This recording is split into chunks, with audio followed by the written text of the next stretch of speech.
그러므로 사랑을 받는 자녀같이 너희는 하나님을 본받는 자가 되고 그리스도께서 너희를 사랑하신 것 같이 너희도 사랑 가운데 행하라. 그는 우리를 위하여 자신을 버리사 향기로운 제물과 희생 제물로 하나님께 드리셨느니라. 음행과 온갖 더러운 것과 탐욕은 너희 중에서 그 이름조차도 부르지 말라. 이는 성도에게 마땅한 바니라. 누추함과 어리석은 말이나 희롱의 말이 마땅치 아니하니 오히려 감사하는 말을 하라. 너희도 정녕 이것을 알거니와 음행하는 자나 더러운 자나 탐하는 자 곧 우상 숭배자는 다 그리스도와 하나님의 나라에서 기업을 얻지 못하리니 인지 헛된 말로 너희를 속이지 못하게 하라. 이로 말미암아 하나님의 진노가 불순종의 아들들에게 임하나니 그러므로 그들과 함께하는 자가 되지 말라. 너희가 전에는 어둠이더니 이제는 주 안에서 빛이다. 빛의 자녀들처럼 행하라. 빛의 열매는 모든 착함과 의로움과 진실함에 있느니라. 주를 기쁘시게 할 것이 무엇인가 시험하여 보라. 너희는 열매 없는 어두움의 일에 참여하지 말고 도리어 책망하라. 그들이 은밀히 행하는 것들은 말하기도 부끄러운 것들이라. 그러나 책망을 받는 모든 것은 빛으로 말미암아 드러나나니 드러나는 것마다 빛이니라. 그러므로 이르시기를 잠자는 자여 깨어서 죽은 자들 가운데서 일어나라. 그리스도께서 너에게 비추이시리라 하셨느니라. 아멘. 빛의 자녀로 살기라는 제목으로 함께 말씀을 나누도록 하겠습니다. 오늘 저희가 읽은 본문에서는 혹시 눈치채셨는지 모르겠지만 예수 그리스도를 믿고 구원을 얻은 그런 이들을 향한 여러 가지 호칭들이 나와 있습니다. 혹시 읽으시면서 이렇게 발견하신 호칭들이 있으십니까? 직접 부르는 말도 있고요. 또 이렇게 설명하는 가운데 이게 성도구나라고 하는 그런 것들을 이렇게 알아챌 수 있는 그런 구절들이 있습니다. 가장 먼저 1절에 보면 그리스도인들을 하나님의 사랑을 받은 자녀다라고 되어 있습니다. 하나님의 사랑을 받은 자녀, 사랑을 받았고 지금도 사랑을 받고 있는 자녀를 성도라고 얘기하죠. 네, 3절에서는 직접적으로 성도라고 또 부르고 있습니다. 그리고 거룩한 무리라는 뜻이죠. 5절에서는 직접적으로는 이야기하지 않지만 이 성도들을 누구라고 이야기하냐면 하나님 나라의 기업을 얻을 이들이다 라고 이야기하고 있습니다. 하나님 나라 상속자들이라고 할 수 있죠. 그리고 6절에서는 불순종의 아들들이라는 표현이 나오는데요, 반대로 하면 순종의 아들들이 바로 성도임을 우리가 알 수 있습니다.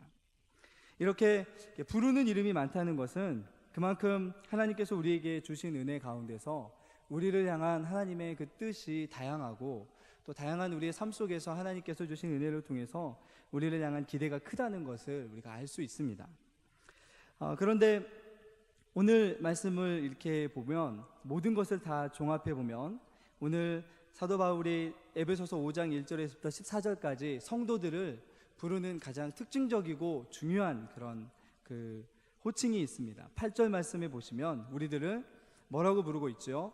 빛의 자녀들이다 라고 부르고 있습니다. 우리는 빛의 자녀들이라는 것이죠. 성도는 빛의 자녀들입니다. 그리고 본문은 우리에게 각각의 이름에 맞는 또 우리의 지위에 합당한 삶을 살라고 말씀하고 있습니다. 우리가 신앙을 살아가는 삶이 바로 이 빛의 자녀들로 살아가는 삶입니다. 우리가 빛의 자녀라면 이제 교회는, 여기는 빛들이 모여있는, 빛의 자녀들이 모여있는 모임인 것이죠. 이전에는 우리는 어둠에 있었지만 이제는 빛의 자녀가 되었고 빛 가운데 있게 되었습니다. 주님은 이제 우리에게 이 빛의 자녀들의 모임인 교회가 살아야 될 모습을 또 구체적으로 말씀해주고 있습니다. 오늘 어떻게 살아가는 것이 빛의 자녀들로서 살아가는 우리들의 올바른 삶인지를 우리 세 가지 정도 함께 말씀을 함께 나눠보도록 하겠습니다. 첫 번째로 보시면 빛의 자녀들로서 살아가는 첫 번째이자 가장 중요한 모습은 하나님을 본받는 자 되는 것입니다. 우리 한번 따라해 볼까요? 하나님을 본받는 자. 오늘 1절 말씀에 보면 사도 바울이 에베소 교회를 향해서 이렇게 말씀하고 있습니다. 그러므로 사랑을 받는 자녀같이 너희는 하나님을 본받는 자가 되라 라고 말씀합니다. 다시 한번 보면 그러므로 사랑을 받는 자녀로서 여러분들은 하나님을 본받는 자가 되어야 합니다라고 하는 말씀으로 읽을 수 있을 것입니다. 예전에 한참, 물론 지금도 많이 있지만요, 교회 이름 중에 지금도 이렇게 많이 있는 교회 이름이지만 혹시 예담교회라는 이름을 혹시 주변에서 보신 적 있으십니까? 주변에 참 많았었습니다. 예담교회, 무슨 중창단, 예담 중창단, 예담 선교단, 이런 예담, 예수 담자라고 하는 그런 그 말들이 또 우리에게 많이 들렸던 적이 있습니다. 주님을 닮는 것, 주님이 사랑하신 우리들에게 하나님이 가장 크게 소원하시고 가장 우리의 중심 속에서 나타나기를 원하는 하나님의 소원이고 성도들의 올바른 모습입니다. 주님처럼 되는 것이 바로 사실은 우리의 신앙의 목적이자 우리의 신앙이 나아가야 될 방향인 것이죠. 우리가 이것을 모르고 있지는 않으실 겁니다. 많이 들으셨을 거고 알고 계실 겁니다. 우리가 하나님의 자녀이기 때문에 우리는 하나님을 닮아가게 됩니다. 그리고 성령께서 오셔서 우리 안에서 이 일들을 행하시는 것이죠. 우리 안에서 우리의 성품이 드러나는 것이 아니라 우리 안에서 우리와 함께 하신 하나님의 성품들이 드러나도록 성령께서 우리에게 진리로 코치하시고 경고하시기도 하시고 도와주시기도 하시면서 이제는 우리 안에 함께 하시는 하나님의 성품이 우리에게서 드러나시도록 하나님께서 우리와 함께하여 주시는 것이죠. 주님을 닮는다는 것, 그것은 바로 이제 우리의 심령이 새롭게 되어 가면서 이전에 우리 옛사람의 성품들은 점점 사라져가고 새 사람의 성품, 하나님의 성품, 베드로후서에서는 신의 성품이라고까지 이야기하는 그 하나님의 성품이 우리 안에서 드러나는 것이 바로 하나님을 본받는 삶임을 기억하셨으면 좋겠습니다. 이것이 자녀된 우리를 향한 하나님의 그런 소원이고 또한 우리를 향한 기대인 것이죠. 그리고 우리가 하나님을 닮아가는 것이 바로 우리가 하나님의 자녀의 증거됨이라고 할 수 있을 것입니다. 요즘에 집에서 가끔씩 자고 있는 저희 아이들을 보고 깜짝깜짝 놀랄 때가 있습니다. 어떻게 이렇게 나를 닮았지? 라고 하는 그런 생각을 하게 되는 것이죠. 요즘에 우리 방영희 목사님이 이렇게 입이 여기까지 걸려 계십니다. 네, 아이들 보면, 저도 보면, 야, 어떻게 신기하게 이렇게 닮았을까라는 생각을 하게 됩니다. 왜 닮냐면 저희 아들이기 때문에, 박 목사님의 아들이기 때문에 닮은 것이죠. 본받아라 라고 하는 것은 사실 명령이 아닙니다. 저절로 되는 것입니다. 본받는 자가 되어야 합니다. 사실은 이것은 명령이라고 보기에는 조금 너무합니다. 이것은 사실은 약속이라고 볼 수 있습니다. 주님의 성령께서 우리와 함께 하셔서 우리의 심령을 하나님의 성품으로 바꿔가는 그러한 삶이 하나님의 자녀들 안에 일어날 것이고, 우리는 저절로 우리 안에서 우리가 이전에 가지지 못했던 하나님의 성품들이 드러나는 것을 경험하게 될 것입니다 라고 하는 사실은 약속의 말씀임을 우리가 보게 되는 것이죠. 여러분 어떠십니까? 우리의 삶 속에 하나님의 성품들이 잘 드러나고 계십니까? 네, 믿습니다. 네, 드러날 것이라고 하는 것이죠. 이것을 가정해 본다면 이렇게도 바꿀 수 있습니다. 만일 여러분이 하나님의 자녀라면 여러분들은 하나님의 모습을, 성품을 본받는 자가 될 것입니다 라고 하는 말씀입니다. 그런데 여러분, 오늘 특별히 너무나 잘 알고 있는 이 말씀에 한 가지 좀 집중해 볼 그런 성품이 있습니다. 1절 말씀에, 2절 말씀에 여러분 잘 아시겠지만 우리가 주님을 닮아가는 자녀로서 성장하게 될 것인데, 변해갈 것인데, 그 무엇보다도 어떤 성품에 집중하면서 주목하라고 오늘 말씀하고 있습니까? 5절과 2절 말씀에 무엇을 이야기하고 있죠? 네, 안 보이십니까 말씀이? 사랑에 대해서 이야기하고 계십니다. 사랑에 대해서요. 특별히 어떠한 사랑에 대해서 이야기하냐면 그리스도께서 우리를 사랑하신 그 사랑을 이야기하십니다. 그리스도께서 우리를 사랑하신 것처럼 우리도 사랑하면서 살아가야 된다고 말씀하는 것이죠. 우리의 자녀들이 우리의 습관이나 우리의 성격을 어떻게 그렇게 가르치지 않아도 잘 담는지 모릅니다. 그런데 오늘 사도 바울이 우리에게 말씀합니다. 여러분이 만약에 하나님의 자녀라면 여러분들은 예수 그리스도께서 여러분을 사랑하신 것처럼 그 사랑을 닮아가게 될 것이고 여러분의 삶 속에 그 사랑이 나타나게 될 것입니다 라고 하시는 말씀을 해주고 계시는 것이죠. 어떤 사랑이냐면 그리스도께서 우리를 사랑하신 것과 같은 사랑입니다. 우리가 특별히 하나님의 성품을 닮아갈 것인데, 특별히 사랑의 성품을 닮아갈 것이고요, 그 닮아가는 모습이 어떤 모습이냐면 주님이 나를 사랑하신 것 같은 그 사랑의 모습이 내게서 나타날 것이다 라고 하는 그 하나님의 자녀들을 향한 약속의 말씀을 주고 계십니다. 여러분, 주님이 우리에게 보여주신 사랑은 어떠한 사랑이었습니까? 주님은 사랑을 이루시는 방법으로 자기 자신을 드림으로 사랑을 이루셨습니다. 그리고 그 사랑의 대상이 사랑할 만한 사람이 아니라 사랑할 수 없었던 원수였던 죄인을 사랑하셨습니다. 그리고 우리를 사랑하여 주신 이유가 하나님이 우리를 사랑하신 그 하나님의 그 소원을 이루고자 하시는, 구원의 그 소원을 이루고자 하시는 그 뜻에 순종하기 위해서 우리를 또한 사랑하여 주셨습니다. 사랑의 방법, 자기 자신을 드림으로 사랑하여 주셨습니다. 사랑의 대상, 죄인들을 사랑하여 주셨습니다.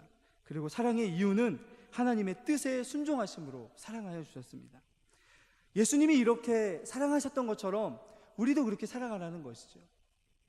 사랑의 방법, 우리를 드림으로 사랑하라는 것입니다. 사랑의 대상, 우리가 원수된 자들까지도 사랑하라고 주님은 말씀하십니다. 대상이 너무나 벅차지요. 그리고 그 사랑을 해야 되는 이유는 주님이 우리에게 명령하신 서로 사랑하라는 계명이 언제나 우리에게 머물고 있기 때문입니다. 여러분, 주님의 사랑을 한마디로 이렇게 뭉뚱그려서 이야기한다면 예수님의 사랑은 희생적인 사랑이라고 볼 수 있습니다. 무엇을 희생하신 사랑이냐면 자기 자신을 희생하셨습니다. 우리는 그 희생의 사랑을 받고 하나님의 자녀가 되었고 지금도 사랑을 받고 있는 자녀입니다. 여러분, 우리 주님께서는 죄인으로 비참하게 살아갔던 우리 자신들의 모습들을 보시고 하나님의 사랑 가운데서 하늘의 신령한 복을 누리시기를 간절히 갈망하셨습니다. 그래야 이 땅에 오셨고 십자가에서 자기 자신을 희생제물로 드리셨습니다. 그리고 아들을 보내신 하나님은 자신의 아들을 십자가에 희생시키실 만큼 우리를 향한 크신 사랑으로 아들을 내어주셨고 우리를 구원하여 주신 것이죠.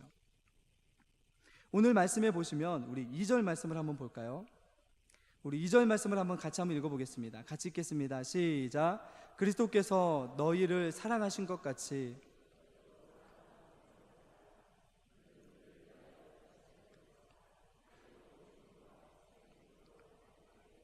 네, 주님이 자신을 버리지 않으셨다면 주님은 우리를 사랑할 수 없으셨을 것입니다. 예수님이 그처럼 우리를 사랑하신 것처럼 오늘 말씀하시는 것이죠. 누군가를 사랑하기를 원하느냐? 그렇다면 너 자신을 버려라 라고 말씀하시는 겁니다. 우리 자신이 살아있는 한 누군가를 사랑할 수가 없습니다. 예수님이 우리를 사랑하신 것처럼 사랑해야만 참된 사랑이 흘러갑니다. 그것이 바로 교회 공동체이고 주님의 자녀로 사랑 입은 우리들의 모습입니다.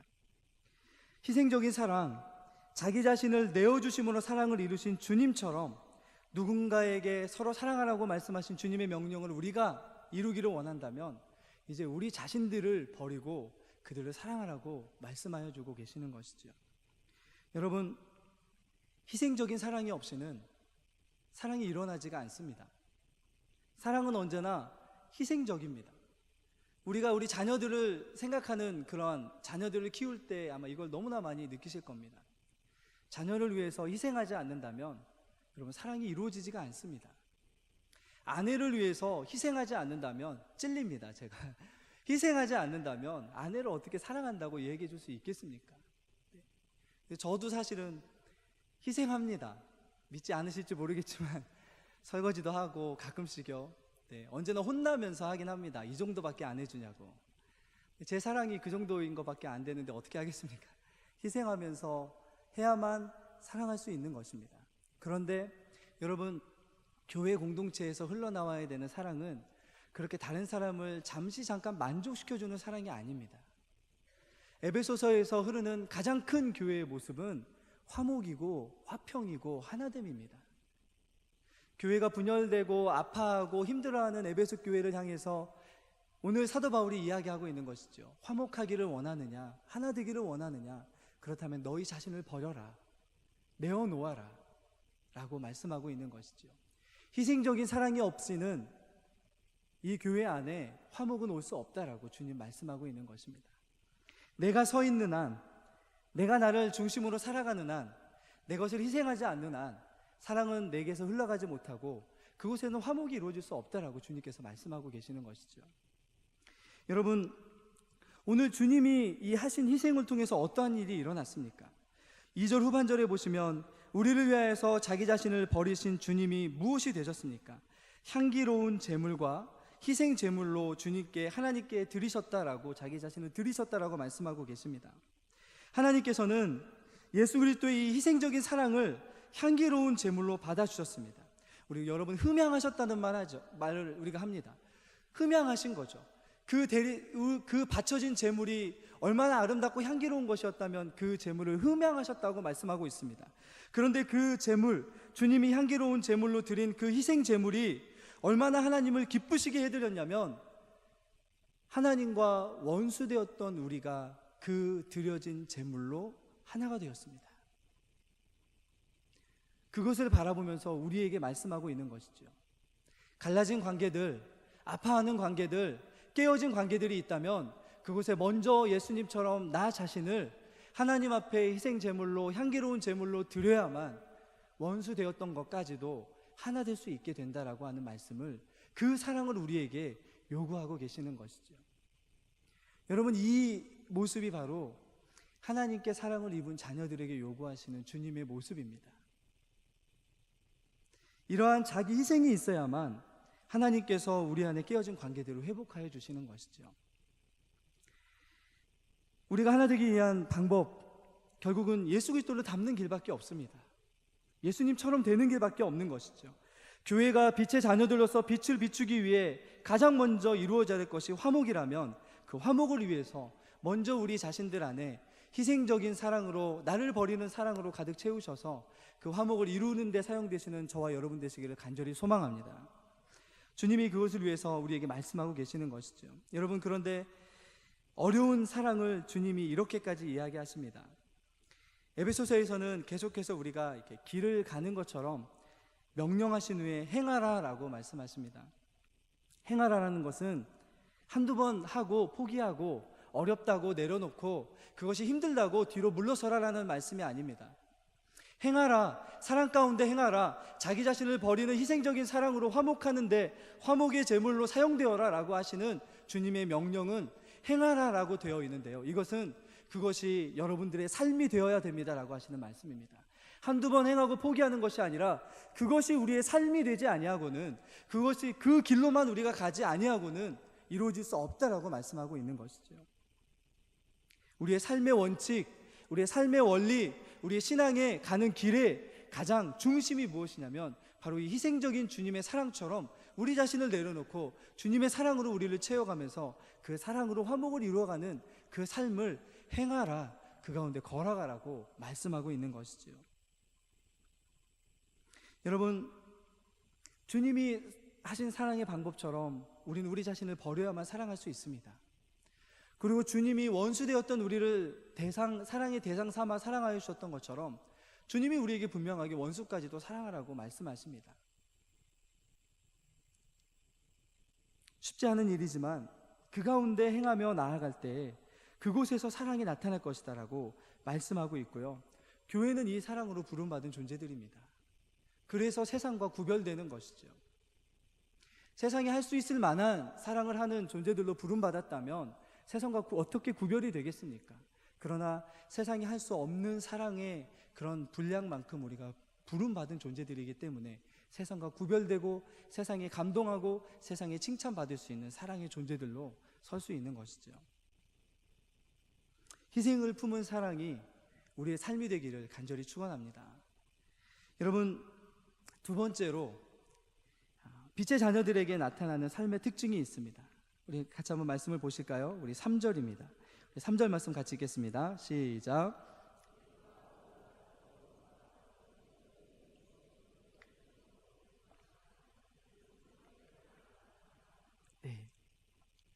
빛의 자녀들이라면 당연히 어두움이 없을 것이다 라고 말씀하시는 것이죠.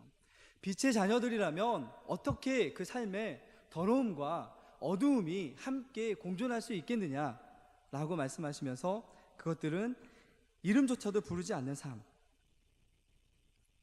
그것을 살아야 된다라고 말씀합니다. 여러분, 2절 시간에 에베소서 4장 25절 이후의 말씀을 통해서 성도의 화목을 지킬 수 있는 4가지 그런 멀리해야 될 것을 말씀했던 적이 있습니다.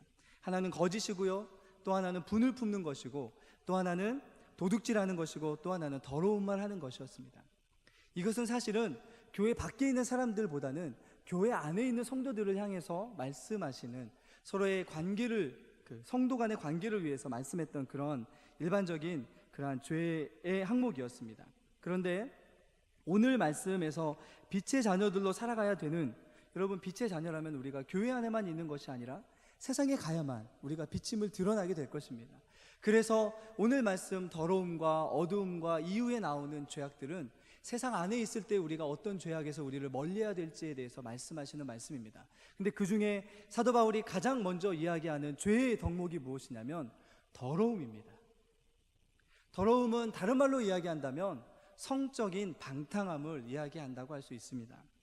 여러분, 이 당시 에베소 교회가 있었던 에베소 지역, 또 에베소 주변에 있던 아시아 지역은 굉장히 부도덕한 모습으로 살아갔던 그런 생활을 살았던 그 지역이었습니다. 특별히 에베소 교회가 있었던 에베소 지역은 다산의 그 여신이었던 아데미 여신을 섬기는 큰 그때 당시에 불가사의처럼 여겨졌던 큰 신전이 있었던 그러한 도시였습니다.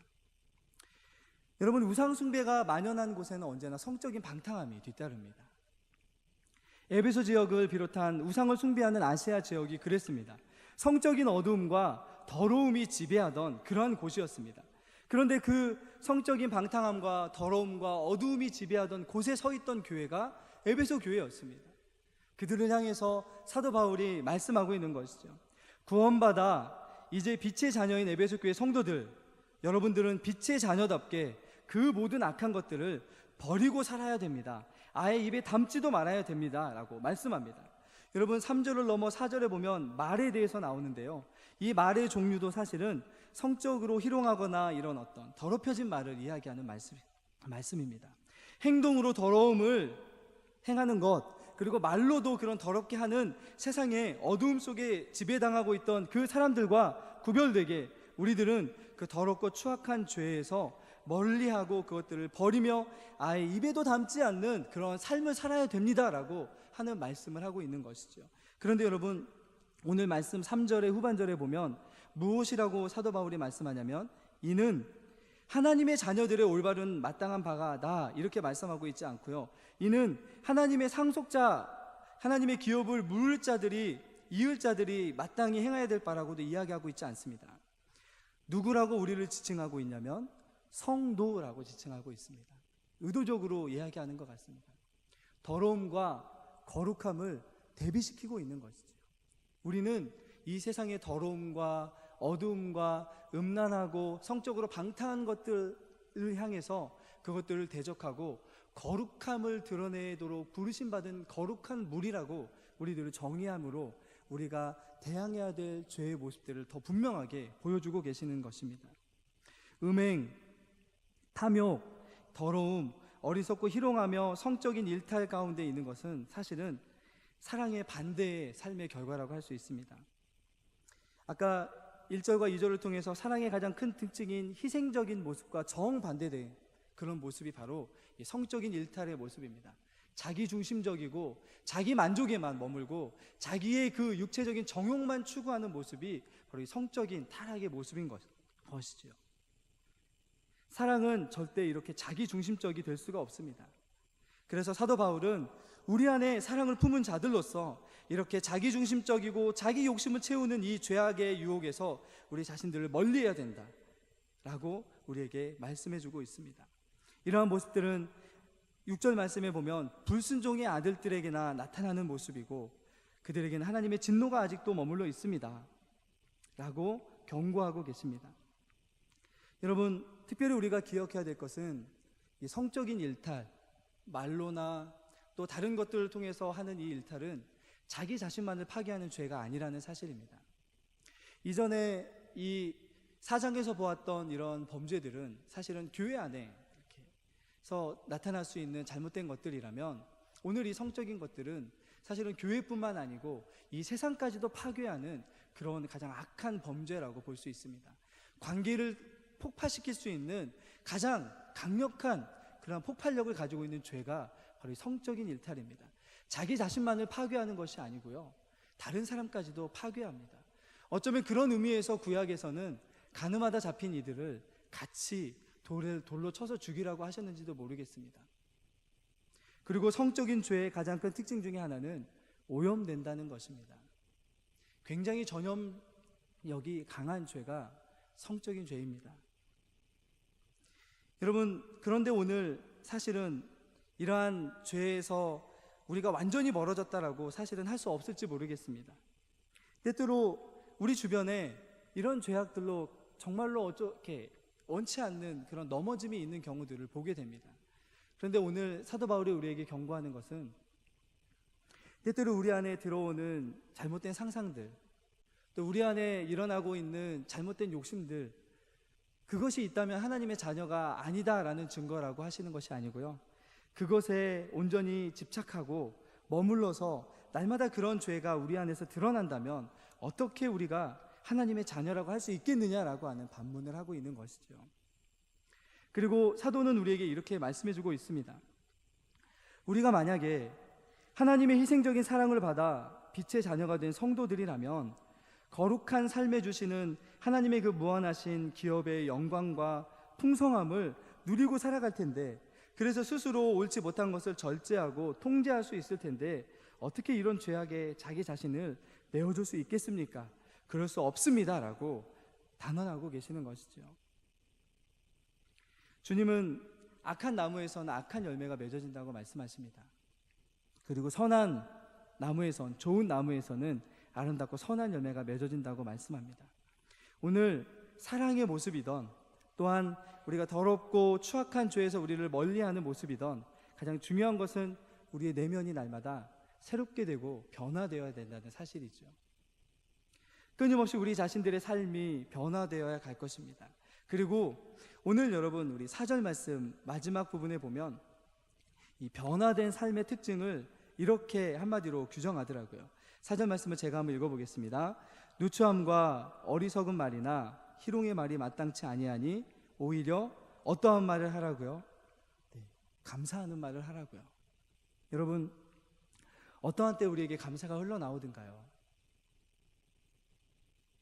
어떠한 때 우리가 감사할 수 있는 삶을 살 수 있는지 한번 살펴봤으면 좋겠습니다. 자기중심적이고 나의 욕심을 채우면서 살아가는 이들에게는 감사가 없습니다. 그러나 나를 내려놓고 그 삶 안에 내 삶의 중심이 내가 아닌 내 삶의 하나님과 다른 사람을 중심으로 살아가는, 내려놓고 나를 버리는 삶을 살아가는 이들에게서 그 사랑의 마음에서 흘러나올 수 있는 것이 바로 감사입니다. 아무나 감사할 수 있는 것이 아니더라고요. 여러분, 감사는 사랑에서 흘러나오는 것입니다. 사랑하지 못하면 감사할 수 없습니다. 그리고 감사하게 되면 더욱 사랑하게 되더라고요. 여러분, 내 중심적인 이기적인 삶에 물들어 있던 자리에서 이제 우리가 빛의 자녀들이라면 이 희생적인 사랑과 감사로 채워가는 삶으로 우리가 부르심 받았다는 것을 기억하시면서 날마다 우리의 내면 안에 사랑과 감사로 새롭게 되어져가는 저와 여러분 되시기를 간절히 소망합니다. 그렇게 될 때 우리 안에 진정한 화목이 있을 수 있다라고 말씀해주고 있는 것이죠. 마치 깨끗한 우물에서 깨끗한 물을 길러내듯이 우리의 내면 안에 사랑과 감사로 가득 차 있을 때 우리의 행동과 우리 안에서 여러분 선하고 아름다운 것들을 길러낼 수 있게 되는 것이죠. 우리의 삶에 혹시라도 이 빛의 증거들이 나타나고 있지 않다면, 희미해져 가고 있다면 우리 다시 한번 우리 심령을 좀 새롭게 하고 어두움이 아닌 빛의 삶으로 다시금 우리의 삶의 방향을 더욱더 힘있게 바꿨으면 좋겠습니다. 마지막으로 여러분, 빛의 자녀들의 세 번째 특징은 여러분 우리 9절 말씀입니다. 우리 9절 말씀을 한 번 더 읽어보겠습니다. 9절입니다. 같이 읽겠습니다. 시작.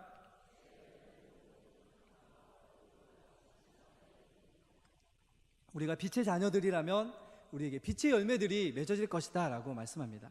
그런데 그 빛의 열매가 무엇이라고 이야기하십니까?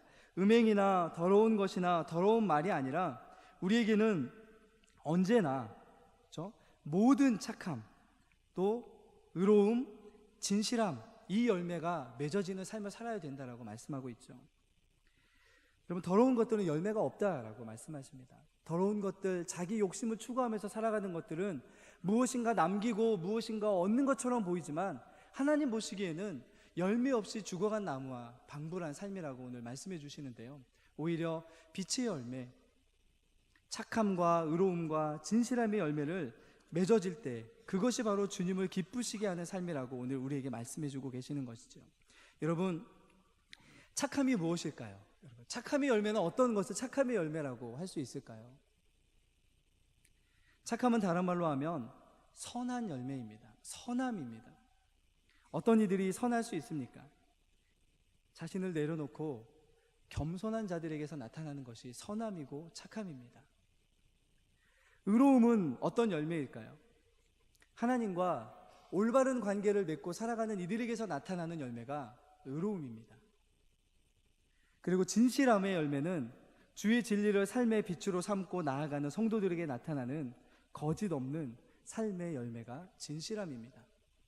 착함의 열매, 의로움의 열매, 그리고 마지막으로 이 진실함의 열매가 바로 빛의 자녀들에게서만 나타날 수 있는 그러한 삶의 열매입니다.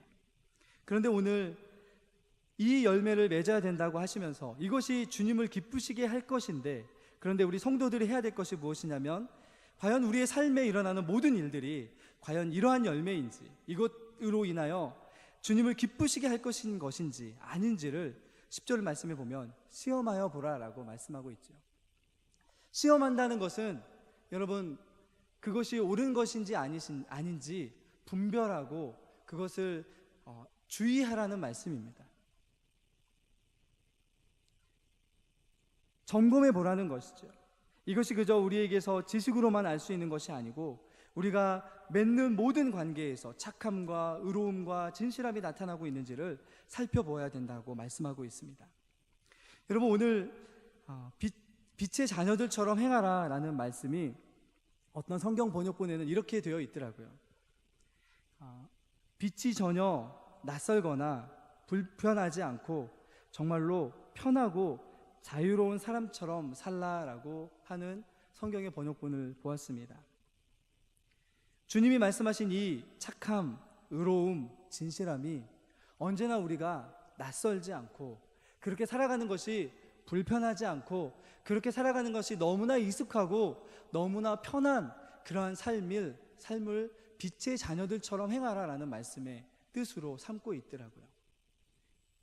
여러분, 우리의 신앙의 양심 안에 우리가 이 말씀을 한번 점검해 보았으면 좋겠습니다. 정말로 착함과 의로움과 진실함이 우리에게 불편하지 않습니까? 오늘 말씀한 희생적인 사랑과 감사하는 이 삶이 빛의 자녀들로 부름받은 우리의 삶에 편하고 익숙하고 불편하지 않은 그런 삶으로 살아가고 계십니까? 빛의 자녀들이라면 빛된 삶이 불편하지 않겠지요. 그 말씀 우리에게 해주고 계십니다. 불편하지 않은 삶을 살라고요. 진리와 성령님께 순종하는 삶을 살 때에 불편하지 않는 삶을 살라고 우리를 부르셨다고 말씀하고 있습니다. 오히려 여러분, 그 더럽고 추악한 것들을 꾸짖고 책망할 수 있는 존재로 우리를 불러주셨습니다. 우리는 이 땅에 어두운 곳에 우리가 불편하지 않은 그 삶을 어두운 곳에 비추어서 그 어두움을 드러내도록 부르심 받은 존재들입니다. 빛이 드러내는 곳은 여러분 빛이 됩니다. 빛이 가는 곳에는 어두움이 물러갑니다. 왜 우리를 이 세상의 빛이라고 하셨냐면 그 어두운 곳에 우리가 가서 우리가 빛된 행실로 살아갈 때 그곳이 빛으로 변화되기 때문입니다. 그 말씀을 우리 14절 말씀에서 해주고 계십니다. 우리 14절 말씀 마지막으로 같이 읽고 말씀을 마치도록 하겠습니다. 우리 14절입니다. 같이 읽겠습니다. 시작.